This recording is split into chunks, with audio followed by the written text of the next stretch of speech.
الاختيار اللي ما كانش اختيار. في يوم من الأيام، في واحد اسمه إبراهيم.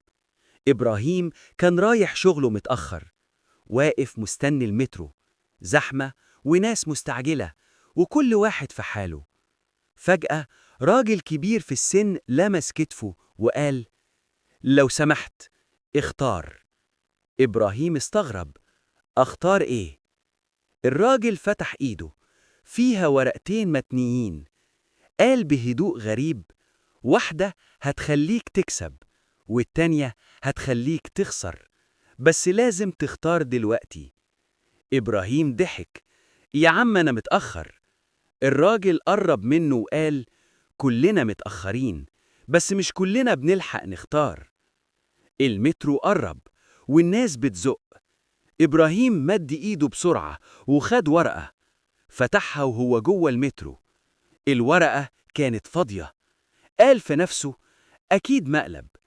وصل الشغل، المدير استدعاه، قاله: الشركة بتعمل أقليص، لازم نختار ناس تمشي. اسم إبراهيم كان أول اسم. رجع البيت متلخبط، فتح الموبايل، لقى مكالمة فايتة من رقم غريب. اتصل، نفس صوت الراجل قال: لسه الورقة التانية معايا. إبراهيم بلع ريقه. يعني إيه؟ يعني لسه في اختيار، بس المرة دي الاختيار مش بإيدك لوحدك.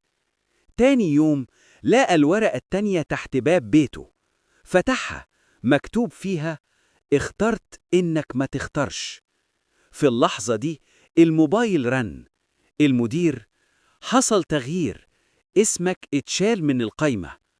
إبراهيم قعد مكانه، مش فاهم يفرح ولا يخاف. مش كل اختيار بيبقى واضح، وساعات أسوأ اختيار إنك تسيب غيرك يختار مكانك. الرسالة من القصة هي إنه قبل ما تقول مش مهم، افتكر إن اللامبالاة قرار برضه. اعمل لايك للفيديو واشترك في القناة ليصلك كل فيديوهاتنا الجديدة.